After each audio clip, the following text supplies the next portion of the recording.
Okay, so now that we're familiar with how the basic pieces of a MERN stack application fit together, let's talk about the application that we're going to be building. So we're going to be building a full stack to-do list application. It's going to have several pieces. It's going to, of course, have a form up at the top that will allow users to create new to-dos, right? So they'll be able to type it in here and click on this button here and create new to-dos. Underneath that, it's going to have a list of all the to-dos that the user has created, and each of these is just going to have like the name, maybe it'll have the date, etc. that it was created at, and it's also going to say whether it was completed or not, okay? Additionally, each of these is going to have some buttons on it, one that allows the user to delete the to-do, and one that allows the user to mark the to-do as completed. And of course, there will potentially be a lot of these to-dos underneath it.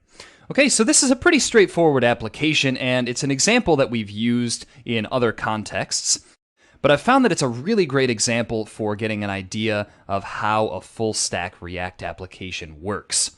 Okay, so just to talk in a little bit more detail about how all this stuff is going to fit together, all of the data for our to-dos is not actually going to be stored on the front end. It's going to be stored on the back end.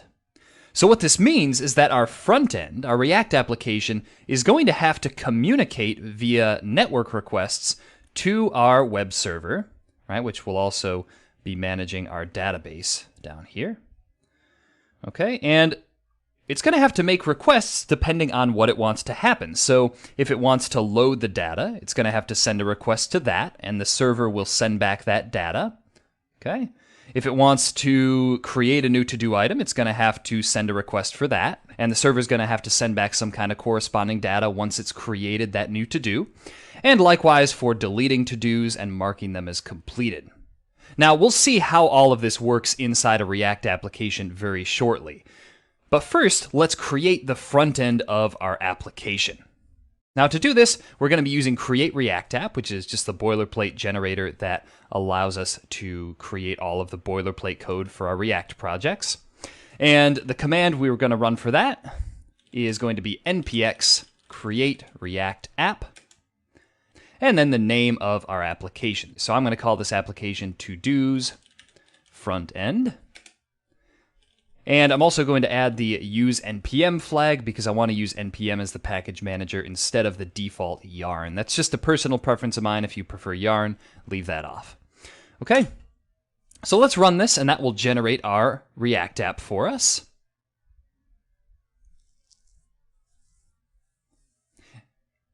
And just another thing that I wanted to point out as well is that you'll want to make sure you have some up-to-date versions of Node.js.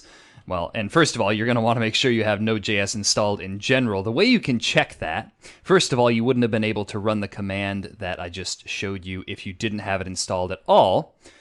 But the way you check your Node and NPM versions is by typing node-v and npm-v. And your versions should be somewhere around the ones that I have, right? If you have something like Node 8 or Node 6 or Node 4, something fairly old, you'll probably run into some problems with some of the basic commands we'll be running here. So if you don't have these versions, I highly recommend you install an up-to-date version of those. Google is going to be your friend for finding that. And if your versions are higher than mine, well, that's great, right? Everything should work just like we want it to. So getting back to our front end, and we can see that the create react app script has finished running. What we're going to do now that we've created that project is just change directories into it. So we're going to say cd to-dos front end, or whatever you called your directory. And we're going to open this up in Visual Studio Code by typing code dot, right? That only works for Visual Studio Code if you have it set up in your terminal. Otherwise, just do file open.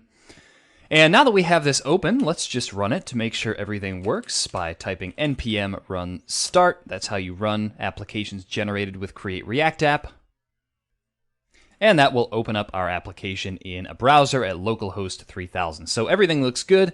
This is just the basic code included by the create react app boilerplate generator. So let's go back here now and get started building out the front end for our application. So the front end is going to consist of 3 main components, and we're just going to create those directly inside our source directory here. So we're going to say new file and create those components. The first component is going to be the to-do list itself. Okay, that's going to be basically the component that surrounds and takes care of displaying each individual to-do item. Okay, so it'll be this border component here. The next one we're going to create is going to be the to-do list item component.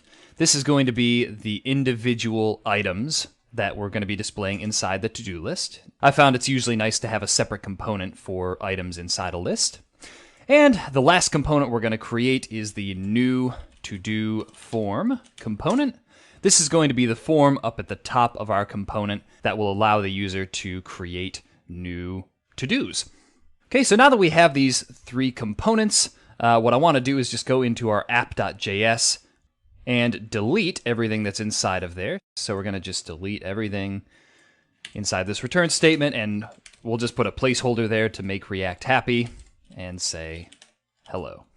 Or you know what, let's say my to-dos, since that'll be the title of our application.